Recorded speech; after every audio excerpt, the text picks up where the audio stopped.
Bienvenue sur BB1, très chers téléspectateurs. Comme d'habitude, nous nous retrouvons comme ça pour passer un très bon moment. Donc, je suis votre présentateur, je m'appelle Yoshimbunga. Pour ceux qui ne me connaissent pas, j'anime cette émission depuis plus d'une année. Cette émission qui met en valeur la jeune femme. Oui, il n'y a pas beaucoup d'émissions comme ça en République démocratique du Congo, même à travers le monde. Mais nous avons pensé à réunir des dames fortes, intelligentes, courageuses, leur donner de la place pour discuter de leurs problèmes, pour parler de leurs difficultés et pour bien sûr motiver à celles qui ne croient pas en elles. Disons que au-delà de femmes, nous recevons des hommes, mais pas n'importe lequel.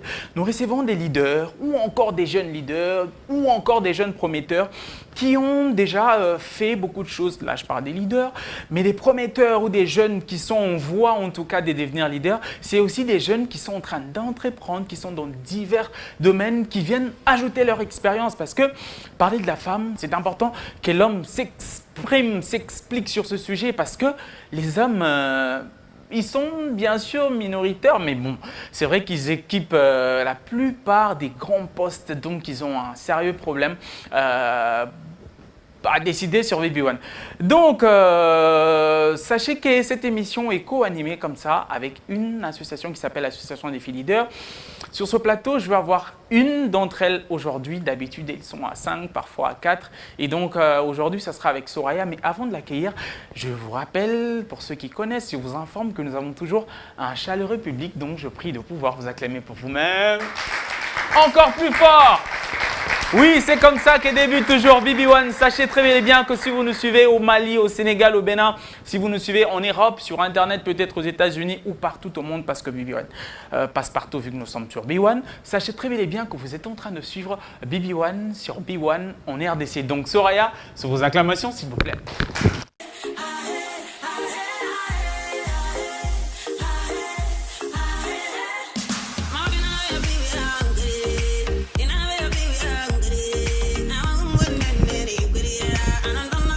Alors, Soso, ça va? Très bien, et vous? Ça va. Stylé, comme d'hab. J'essaye. Vous essayez. L'association, ça va? Oui, ça va, par la grâce de Dieu. La présidente, elle se porte bien? Ouais, comme un charme. Ok. Et donc, nous avons des invités aujourd'hui. Oui, des personnes très spéciales, hein, quand même. On a 3 invités. Nous allons commencer par Monsieur Alain Yave. Ok. Qui est entrepreneur, il est marketeur, il est aussi publiciste. Il a fait une grande partie de son parcours en fait en Afrique du Sud et je pense que vous allez l'appeler sur ce plateau, qu'il vienne partager avec nous tout ce qu'il sait. Voulez-vous bien le voir sur ce plateau? Ça sera sous vos acclamations, s'il vous plaît.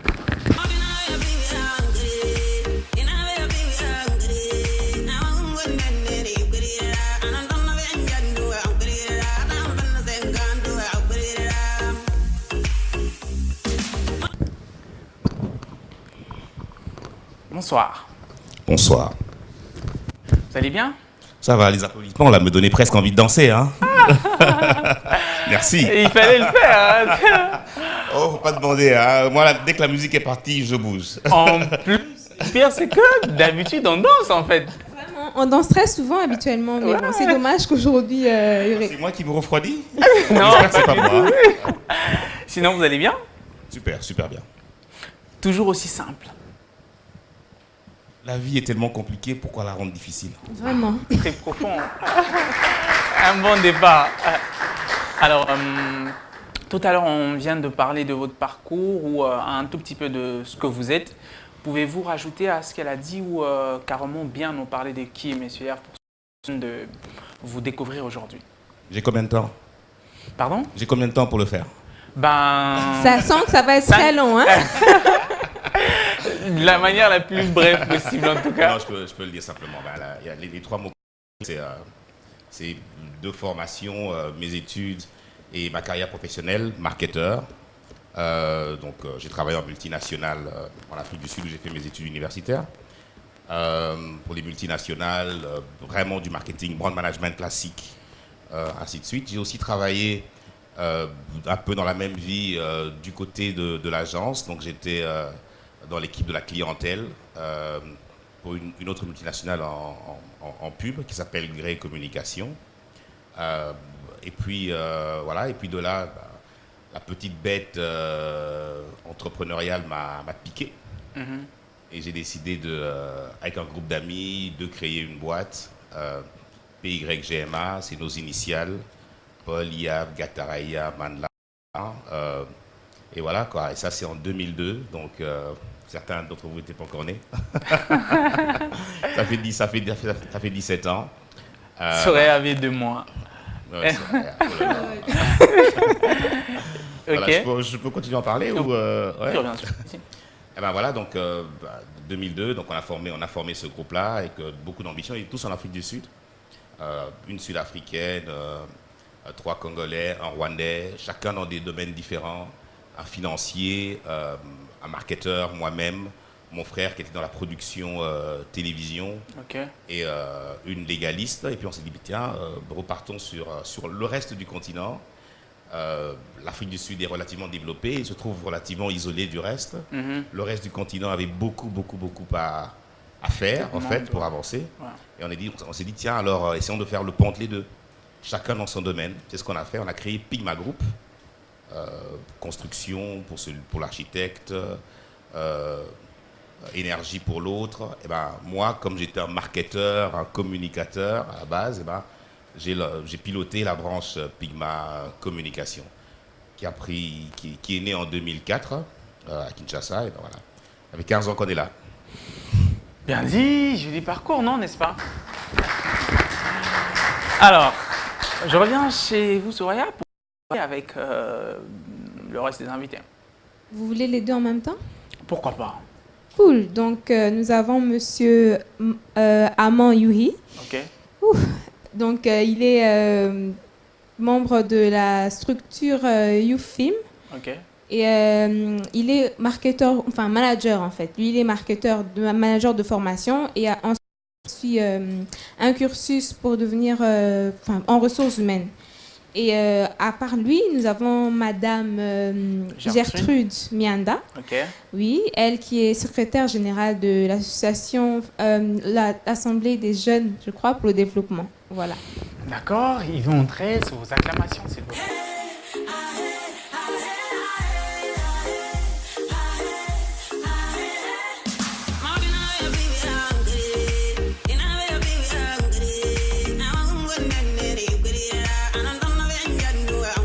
Bonsoir. Bonsoir. Vous allez bien? Très bien, et toi? Ça va, ça va. Stylé, hein? Bokana kinga mapo quoi, Tony. Terrible. Ok. Bonsoir, Armand. Bonsoir. Vous allez bien? Très très bien, merci. Ok, on reste sur vous. On a fait une petite présentation sur vous. Quelque chose à rajouter? Pas tellement. La dame, elle a tout dit. Donc, manager de formation, donc gestion des entreprises et organisation du travail. Et je me spécialise en ressources humaines et engagé dans plusieurs structures de ODD. Merci. Alors, vous, on a parlé de votre structure. Pouvez-vous expliciter un peu dans quoi vous êtes exactement, au-delà de vos études, bien sûr? Oui, c'est une structure de jeunes, donc une plateforme, et dénommée l'Alliance des jeunes pour le développement. Et nous avons comme vision, nous voulons stimuler la prise de conscience chez le jeune du rôle crucial qu'il doit jouer dans le développement du pays.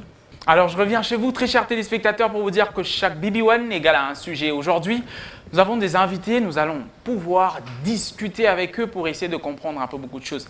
D'habitude, BB1, c'est la musique, c'est le défilé des modes, c'est des expositions et tout ce qui va avec.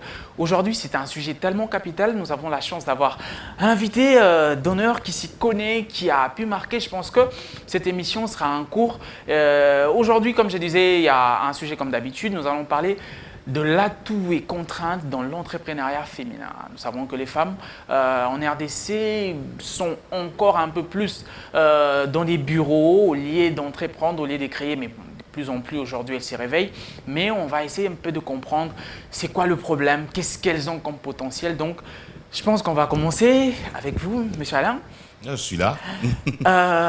Déjà, entreprendre. Vous avez dit que vous travaillez pour de gens et que un jour vous vous êtes levé, vous avez dit que vous pouvez. Est-ce que vous aviez déjà l'idée d'où vous pouvez sortir de l'argent, parce que qui dit entreprendre, parfois ça dépend de domaine, mais parfois demande un peu de l'argent. Est-ce que vous saviez déjà que, parce que j'ai un frère qui se connaît dans ça, parce que ça vous a pris le temps de réfléchir, concevoir cette idée, ou bien vous vous êtes dit non, j'arrête le boulot, j'entreprends, et puis les idées sont venues après?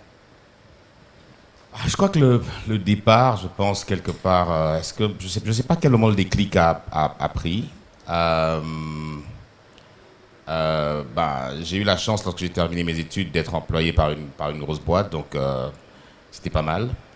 Mais je pense que le jour où j'ai commencé avec eux, la compagnie s'appelle Procter & Gamble, quand j'ai commencé avec eux, le jour de mon entrevue, j'ai dit je viens chez vous parce qu'un jour je voudrais le faire moi-même à l'extérieur. Donc je crois que j'avais quand même quelque part cette bête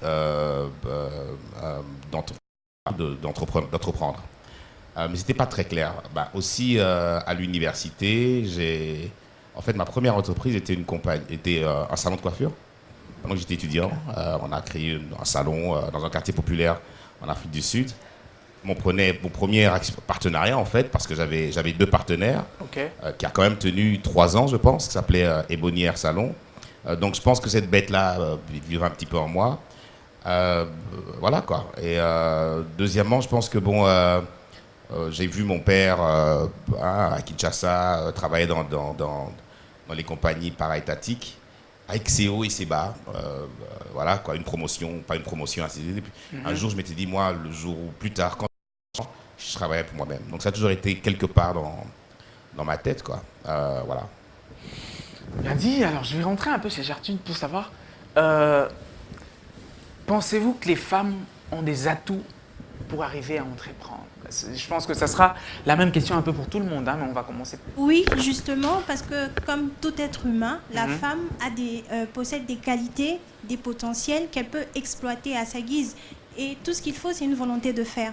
Et après, il lui faut pouvoir accéder à une formation de qualité et après poursuivre son cursus jusqu'à la fin pour lui permettre d'acquérir des connaissances et savoirs nécessaires pour pouvoir entreprendre et réaliser ses rêves. Sans cursus, sans études, justement, un cursus d'avoir des atouts permettant... J'ai bien dit qu'elle possède des qualités. Et quand tu parles d'atouts, on voit les qualités, on voit les potentiels qu'elle possède. Justement, j'ai dit talents oui, aussi, ça fait partie. Oui, les dons, tout ça. Ouais. Elle en possède, mais après, pour pouvoir entreprendre quelque chose comme ça, quelque chose à grande échelle, il faut pouvoir accéder à une formation de qualité. Bien dit. Alors, vous ajoutez quelque chose? Tout à fait, elle a raison, parce que, comme disait M. Alain, c'est le déclic en fait. Il faut que la personne concernée ait ce déclic-là pour pouvoir avoir cette volonté de s'engager dans cette voie-là et voir les formations nécessaires qu'il peut lui apporter pour aller dans cette voie. Soraya? Bon, donc déjà, on est d'accord que là, on parle d'entreprendre à très grande échelle, évidemment. Donc moi, je pense que oui, effectivement, la femme est tout à fait capable d'entreprendre, de faire quelque chose de très grand. Et oui, et il faut juste qu'elle mette en valeur ses atouts, tout ce qu'elle sait, qu'elle sache déjà dans quel domaine est-ce qu'elle veut entreprendre exactement et tout mettre en œuvre pour y arriver, c'est tout. Juste question de volonté, point. Ok, monsieur Alain? Moi, je pense que se poser la question est le début du problème, en fait. Pourquoi se poser la question si la femme a les atouts? Les atouts pour entreprendre, c'est probablement, c'est pas nécessairement académique, hein. Il y a des entrepreneurs qui ont fait des études, il y a beaucoup d'entrepreneurs, on peut en citer quelques-uns, qui ont arrêté leurs études. Très tôt. Bill Gates est allé jusqu'au bout? Non, hein. Non. Non, il y en a beaucoup. Zuckerberg a fini? Non. Voilà. Donc je pense que c'est maintenant qu'il est en train de finir. Oprah, je pense plus tard, oui, pour le dire. Donc, les critères pour entreprendre, ces critères pour entreprendre sont les mêmes pour les hommes et pour les femmes. Et je ne pense pas qu'il y a une raison naturelle de l'entrepreneuriat qui donne un avantage aux hommes ou aux femmes. Je crois que les barrières sont très, très culturelles. Alors c'est ça le problème, ces barrières-là. qu'est-ce qui fait qu'il y ait un taux élevé de femmes sur la Terre, mais qu'on remarque, au-delà de l'Afrique, hein, même à l'Occident, on remarque qu'il y a toujours ces problèmes-là. Il y a plus d'hommes qui entreprennent, qui s'en sortent, que des femmes, en fait. Est-ce que c'est le déclic qui manque? Est-ce que c'est naturel, peut-être? Est-ce que c'est social, c'est culturel? Où est le vrai problème, selon vous? Ok, je n'ai pas fait une étude particulière, donc ce que je vais dire n'engage que moi. Ouais. Mais je pense que historiquement, je parle préhistoriquement, que ce soit en Europe ou ici, on a une société qui est très très machiste. Alors, c'était une société qui était basée sur le muscle. Celui qui dominait, c'est celui qui avait le muscle. Et j'imagine que c'était important, hein, à l'âge de la pierre taillée. L'homme avait le muscle d'aller faire la chasse et ramener la nourriture et ainsi de suite. Ça, c'est il y a des milliers d'années. Aujourd'hui, nous sommes à une époque où l'économie, ce qu'on produit, ne dépend pas nécessairement de la force physique. Donc ça demande des qualités, je sais pas moi, intellectuelles, émotionnelles et autres, qui se retrouvent à différents degrés chez les hommes et chez les femmes. Donc aujourd'hui, fabriquer un ordinateur ne demande pas de muscles. Oui. Donc les choses devraient théoriquement avoir changé. Elles ont évolué un petit peu plus en Occident qu'en Afrique, en particulier au Congo, où la société est particulièrement machiste. Cela dit, je pense que le point à mon avis, c'est que on parle d'entrepreneuriat, mais quand on parle d'entrepreneuriat, on zoome déjà, on est déjà à un certain degré. Le premier degré, c'est tout simplement le fait d'être autonome et de travailler. Les choses sont déjà biaisées au niveau de l'emploi. Il y a déjà beaucoup plus d'hommes que de femmes dans notre société qui travaillent. Dans la société dans laquelle nous vivons, il y a déjà beaucoup plus d'hommes en position de leadership que de femmes. Ouais. Alors d'autant plus en entrepreneuriat, qui est un domaine un petit peu moins structuré. Où chacun peut se lancer quand il veut. Exactement, c'est encore plus fort et c'est un gros défi. Ok. Bien dit, je vais revenir un peu sur Gertrude pour essayer de comprendre un peu. Aujourd'hui, on se rend compte que c'est bien de penser que les femmes ont des capacités, elles ont des atouts et tout ça. Mais hier, en fait, on envoyait plus les hommes à l'école parce qu'on se disait que les femmes pouvaient se marier et tout ça. Est-ce que cette histoire est finie? Parce que c'est aussi la base de la femme. En fait, quand on se dit que demain, on va avoir un homme riche, forcément, qui va nous enlever de la galère. Voilà, il y a même des musiciens qui ont chanté comme ça, voilà, Nana Lumwanda, Kupolia, Thompson, Nama Tembele, que je parte dans une famille, parce que voilà. Est-ce que l'homme aussi grandit avec quelque chose en tête en se dit, ça claire un peu. Voilà.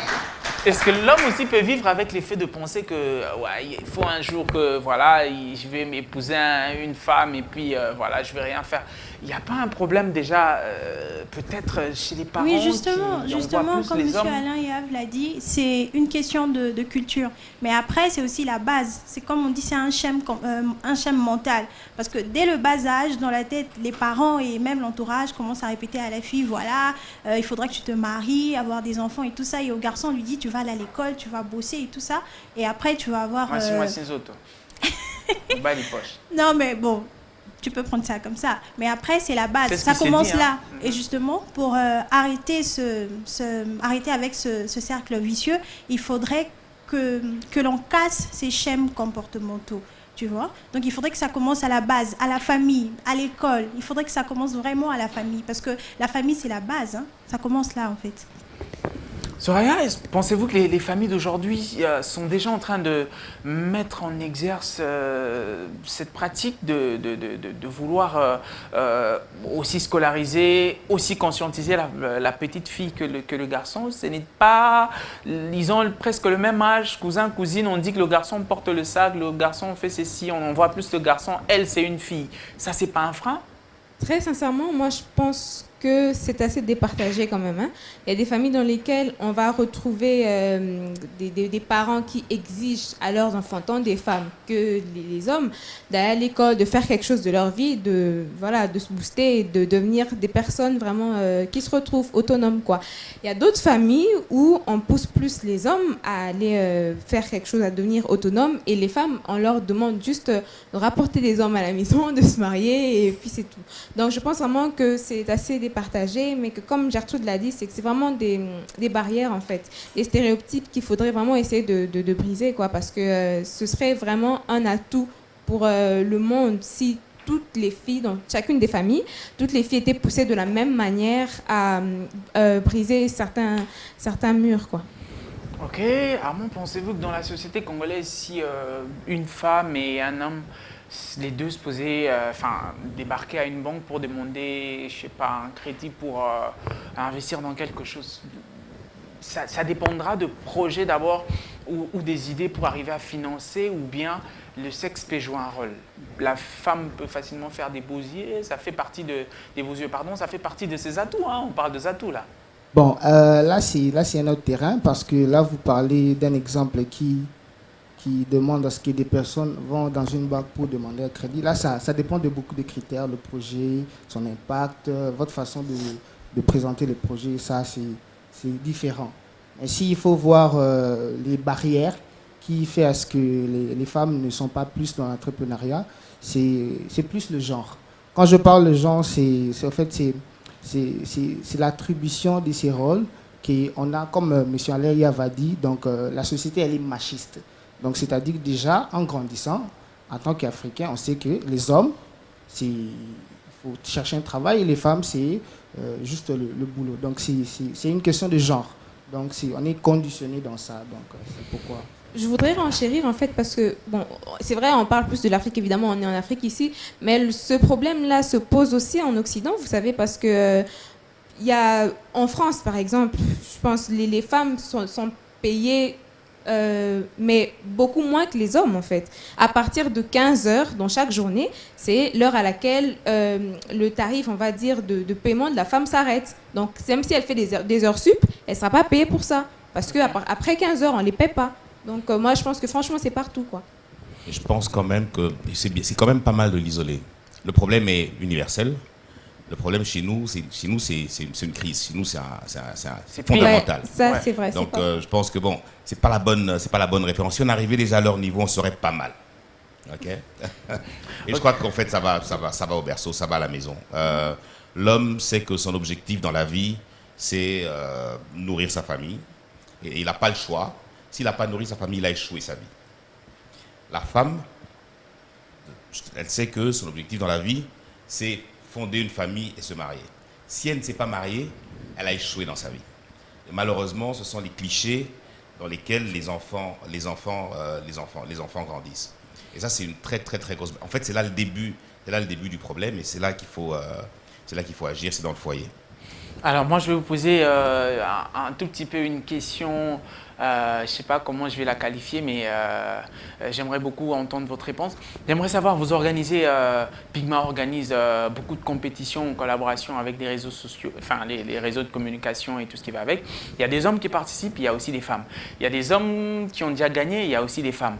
Ça dépend de compétitions, que ce soit pour les Miss ou que ce soit pour les chanteurs. Il n'y a que des Miss qui ont gagné. Il n'y a que des femmes qui ont gagné dans Miss. Hein. Dans Miss, ouais, c'est clair. Est-ce que vrai. Donc, voilà. Alors, ma question est celle de savoir, à une étape de la compétition, on pose souvent le problème, c'est quoi le projet si on vous donnait cette somme ? Et chacun d'entre eux sort un projet, je vais faire ceci, je vais faire cela. Les hommes et les femmes qui ont été gagnants, même ceux qui n'ont pas gagné, avez-vous un tout petit peu essayé de voir lesquels s'en sortent un peu le plus après 2-3 ans, après 5-6 ans, après est-ce que c'est plus des femmes aujourd'hui qui ont entrepris, ou ça les a ouvert des portes parce qu'il faut avouer que ça ouvre des portes, ou bien les hommes se sont accrochés et vous pensez que les hommes aujourd'hui, quand on zappe, on voit plus de hommes que des femmes? Si je dois répondre à la question comme elle est posée, je pense que c'est pas biaisé hommes et femmes.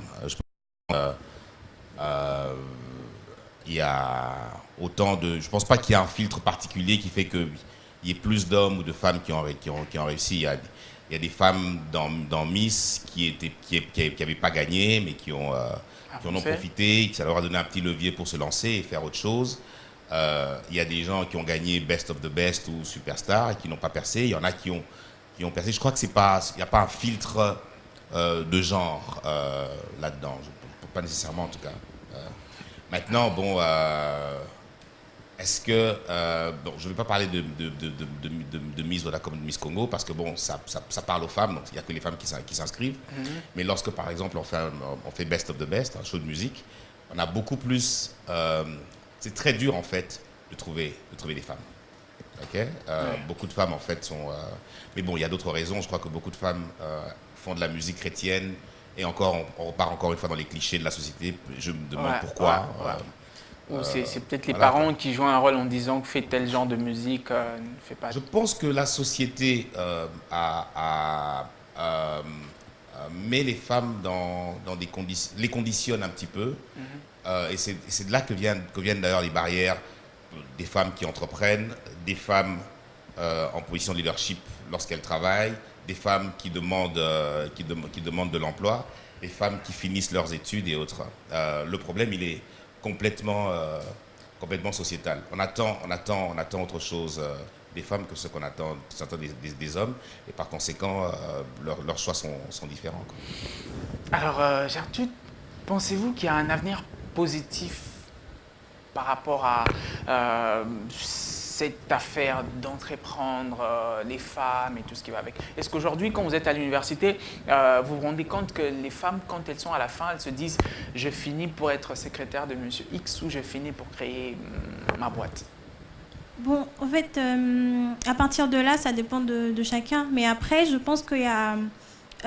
c'est positif quand même, parce que la plupart des jeunes aujourd'hui, j'en fais partie, il y a des filles qui prennent conscience, qui savent qu'elles peuvent accomplir des grandes choses et justement, elles peuvent entreprendre. Parce que moi, en tout cas, je me dis, je fais des études, oui, de relations internationales, mais après, je me dis que j'aimerais me lancer dans quelque chose moi-même, être mon propre boss. Mais après, ça dépend de chacune et tout ça. On n'a pas tous la même façon de penser, hein. On n'a pas toutes la même façon de penser. Même à l'université, c'est comme ça. Ok, je vais revenir. Clairement, pensez-vous qu'aujourd'hui, quand vous faites l'étude sur terrain, parce qu'il y a un courant de stylistes, de photographes, il y a un courant qui est apparu où tout le monde s'appelle entrepreneur, c'est quelque chose qui va tenir. Est-ce que ça va aboutir à des pigmas, à des CMCT ou ça sera comme du zouk? Là, ça dépend beaucoup de la personnalité de chaque personne. Hein. Parce que c'est vrai qu'on constate qu'il y a... Je pense que M. Alain va aussi répondre à cette question. Oui, je pense qu'on constate de plus en plus qu'il y a ces déclics-là. Les femmes, il y a l'engouement par rapport à cela. Mais, parce que l'entrepreneuriat, c'est un chemin. Mais Alain avait là pour mieux exprimer ça. C'est un chemin, c'est un parcours. Donc, ça dépend beaucoup de la personnalité. Mais actuellement, il y a vraiment l'engouement. Donc, on verra bien là où ça va mener. Tout dépend de chacun qui aimerait se lancer. Ok, cette question, je sais que vous vivez en RDC, vous voyez un peu tout ce qui se passe, on vous invite à des festivals aujourd'hui, on vous invite à gauche, à droite, où vous voyez des jeunes, il y a même des propositions des jeunes qui viennent vers vous, vous voyez sur les réseaux sociaux et tout ça.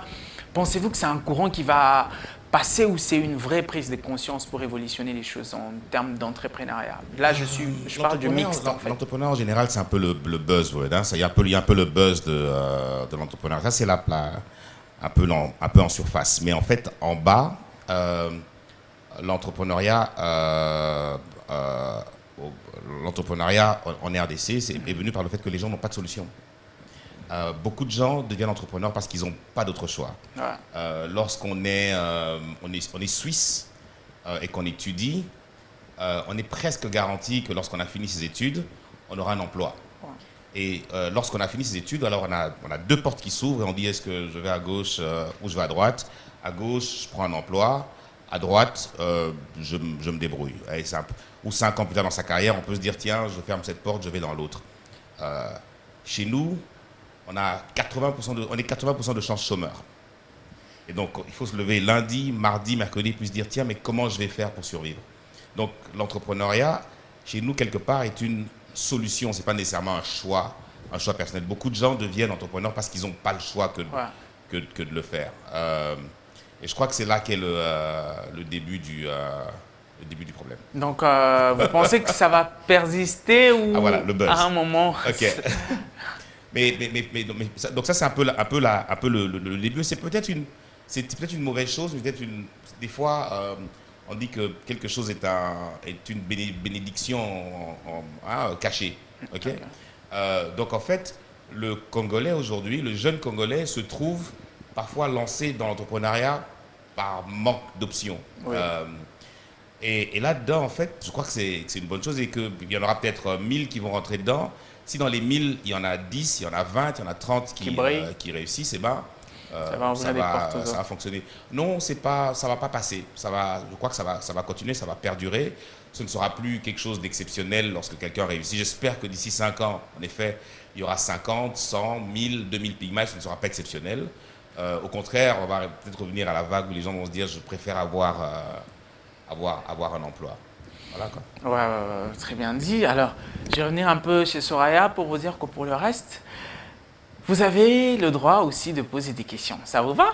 Très bien, ça me va parfaitement bien. Et donc, je reviens chez Jartit pour dire comme aujourd'hui, nous sommes en train de parler de cette affaire entrepreneuriat, femmes, hommes et tout ce qui va avec. Alors, pensez-vous que le problème du pays est à la clé ou soit, quand vous comparez, c'est que les jeunes de l'extérieur essayent de vivre. Hein. Donc, quand je parle de l'extérieur, je parle de l'Occident. C'est complètement différent parce que là, M. Alain a été en train de parler de l'exemple de la Suisse, par exemple.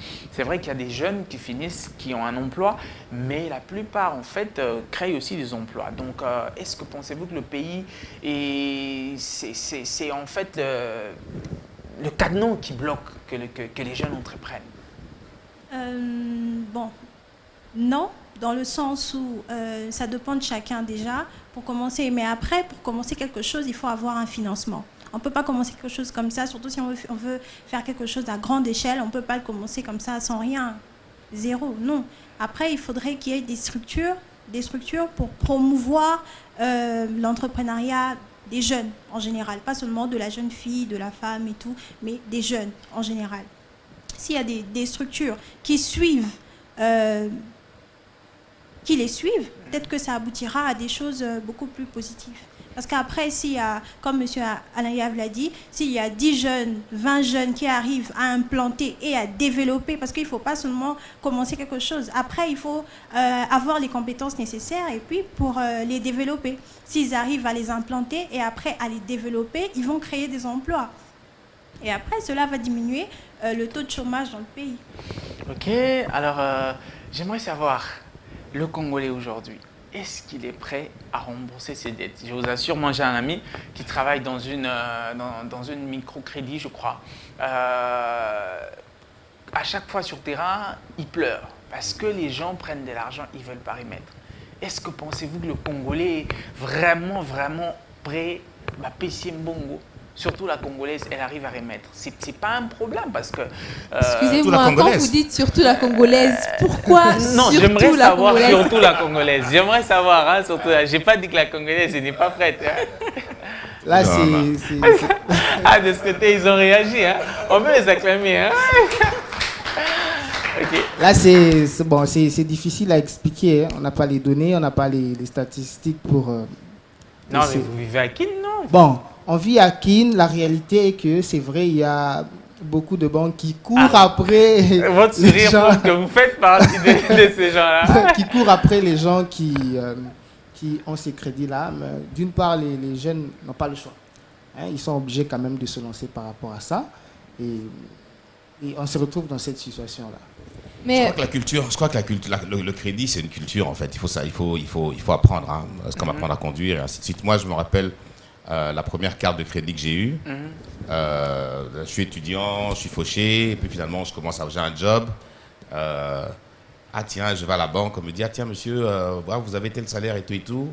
Je sais pas moi, je gagne $1000 et on me dit, mais non, vous avez droit à un crédit. On peut vous faire crédit de $2000. Donc désormais, vous pouvez dépenser jusqu'à 3 000 $. Sur mon salaire de 1 000 $. Naturellement, je repaye, la banque se retrouve avec ses intérêts et tout. Mais waouh, quel jackpot! Ça veut dire que moi qui gagne 1 000 $, en réalité, je réalise que dans ma poche, j'ai 3 000 $. Le monde m'appartient. Je vous assure que j'ai brûlé ma première carte de crédit. Vous passez les coups de fil. Yo, t'es où? Et pour rembourser, c'était très très dur. Donc, en fait, la culture, c'est un crédit. Et le crédit, c'est une culture. Et ça prend du temps à apprendre. Je crois que les compagnies de microcrédit vont à travers ce processus parce qu'elles sont pionnières un petit peu là-dedans. Mais bon, on n'est pas pire que les autres sociétés au début du crédit, quoi. Ça va aller. Mais est-ce que vous pensez qu'une femme a nécessairement besoin d'avoir d'abord du financement avant de se lancer dans l'entrepreneuriat, ou elle a d'abord besoin d'avoir des contacts? Écoutez, entreprendre demande différents ingrédients. Ouais. Ok. Moi, je crois qu'au cœur de l'entreprise, c'est le fait qu'on réalise que il y a moyen, en ayant telle idée et en l'exécutant comme ça, là où il y avait 10, il y a moyen de produire 100. C'est ça, entreprendre. Donc avant vous, il y avait 10, mais parce que vous faites les choses comme ça, vous présentez les choses comme ça, vous faites les choses comme ceci, brusquement, il y a 100. Et quand il y a 100, ça veut dire qu'on peut employer 5 personnes qui ne travaillaient pas avant, et ainsi de suite. À la fin du mois, les payer, et puis repenser, on est arrivé à 100, pourquoi pas passer à 1000, c'est ça, entreprendre. Et les ingrédients pour entreprendre, c'est 1, cette idée-là qui se démarque, qui est unique. 2, c'est le fait de se dire que pour que cette idée se réalise, il faut une sorte de stratégie, une sorte de plan pour se dire, pour que je suis là et pour que j'aille là, j'ai besoin de ça. En effet, peut-être qu'on a besoin de beaucoup d'argent. En effet, peut-être qu'on a besoin de certaines expertises. Moi, j'ai une agence de com, mais je ne fais pas de créa. Eh ben, j'ai peut-être besoin d'engager un directeur créa, oui. Et ainsi de suite. Donc, lorsqu'on veut entreprendre, on a une idée, on identifie les besoins ou les moyens qu'il faut mettre en place pour le réaliser. Parmi ces moyens, il y aura des moyens financiers. Okay. Et ensuite, on se dit, comment est-ce que je fais pour justement cocher ces cases? Comment je fais pour avoir l'argent, si c'est l'argent qu'il faut? Comment je fais pour avoir un directeur créa, si c'est un directeur créa qu'il faut? Dans mon cas, il fallait recruter je voulais une agence top, avec un niveau incroyable. Recruter un directeur créa allait probablement, au niveau je voulais, allait probablement coûter, je dis comme ça, 10 000 $ par mois. Ben, ce que j'ai fait, c'est que j'ai approché un directeur créa quelque part et je lui ai dit, sois actionnaire. Donc, c'est se dire, voilà où je veux aller, voilà les choses dont j'ai besoin, je les cherche, je les réunis. C'est ça l'entreprendre. Je pense justement commencer à trouver des solutions, commencer à coudre son truc petit à petit pour aller à son objectif. Écoutez, oui, en effet, si j'ai de la chance et que j'ai hérité des millions de dollars, bien sûr, je vais les utiliser parce que ça veut dire que je vais commencer avec de l'argent. Dans notre cas, on n'avait pas, à part, comment vous appelez ça, à part le décompte final, lorsqu'on a quitté notre boîte, on a commencé par un business qui ne demandait pas beaucoup d'argent, parce que c'était de la com, donc ça demandait le cerveau, le directeur créa qui peut faire quelque chose, savoir raconter son histoire et savoir de quoi on parle. Et c'était fait. Vous avez de la chance aujourd'hui. Une des raisons qui font que justement l'entrepreneuriat commence à décoller autant, c'est que, comme j'ai dit aujourd'hui, les économies d'aujourd'hui sont des économies digitales. Des économies digitales qui demandent en réalité un ordinateur, du cerveau, des idées, savoir réaliser dans le truc et tout et tout. Le gars qui a créé Uber, il n'y a pas Uber ici, hein, la chaîne de taxi et autres. Okay. Ça ne demande pas. En fait, il y a 50 ans, pour être entrepreneur, il fallait dire, les entrepreneurs, c'était les grands, comment on les appelle? Les grands, il y a un mot pour ça. Et ça veut dire quelqu'un qui commençait une usine de voitures, qui fabriquait ceci. Et pour commencer une usine de voitures, eh ben, il fallait un grand espace, il fallait de l'électricité, des millions de dollars, il fallait beaucoup de choses. Ouais. Aujourd'hui, les compagnies qui font le plus d'argent n'ont pas nécessairement d'usine. Elles ont une idée, elles peuvent faire leur com en ligne, et ainsi de suite. Vous avez de la chance en fait. Bien dit. Alors, je pense que Soraya, vos questions prochainement, parce que nous sommes arrivés complètement à la fin de l'émission. Alors, un petit mot de la fin. Genre, avez-vous quelques petits mots à motiver des sœurs qui vous regardent en ce moment, qui veulent bien sûr entreprendre dans un domaine rapidement? Tout ce que je peux dire, c'est qu'il faut avoir une volonté de faire. c'est tout ce qu'il faut en fait. Parce que dès que tu commences à te dire, voilà, je n'ai pas ça, je ne peux pas faire ceci, cela, ça te ralentit, ça te freine. C'est le premier frein en fait. Ça commence là, dans la tête. Il faut déjà se dire, je peux le faire, je suis capable de le faire et je le ferai. Et c'est tout. Bien dit, rapidement. Une idée, c'est indestructible. Il faut juste se baser par commencer seulement. Alain, vous allez faire la même chose? Et un petit mot de la fin par rapport à cette émission. Il y a 80 millions de Congolais. Si vous avez une idée qui peut vendre $1 par Congolais, c'est 80 millions de dollars. Si vous avez l'idée mais que vous n'osez pas commencer, il y a quelqu'un d'autre qui aura cette idée à votre place. Et avec un peu de chance, ce sera un Chinois ou un Indien. Donc, allez-y, pensez votre idée et puis osez. Vous allez vous casser la gueule, mais ce n'est pas grave. Lorsque vous cassez la gueule, apprenez, relevez-vous, corrigez le tir, faites-le, mais allez quoi. Soyez les prochains Dangote, soyez les prochains Bill Gates. Bien dit, Soraya, rapidement. Bon, c'est très difficile de trouver quelque chose à la hauteur de mes prédécesseurs, mais je pense que je vais juste encourager tout le monde à vraiment avoir confiance en soi, de changer sa façon de penser et à partir de là, c'est bon. Très chers téléspectateurs, nous sommes arrivés à la fin de ce numéro de BB1. Aussi simple, je pense que nous avons partagé sur un sujet très profond. Il y a beaucoup des choses qu'on n'a pas pu, je pense, découvrir ou entendre de nos invités, justement parce qu'on n'a pas assez de temps. Mais je pense que nous allons continuer cette émission prochainement, peut-être, pourquoi pas, avec nos invités hein, dans l'avenir pour débattre encore sur ces sujets. Mais sinon, j'ai été content de passer ces 45 minutes avec vous. Suivez-nous sur tous les réseaux sociaux BB1. Sur YouTube, nous y sommes et aussi sur la page officielle de B1 Télévision. Donc, je vais demander à tout le monde de pouvoir lever sa main et dire « Aïe ». Là.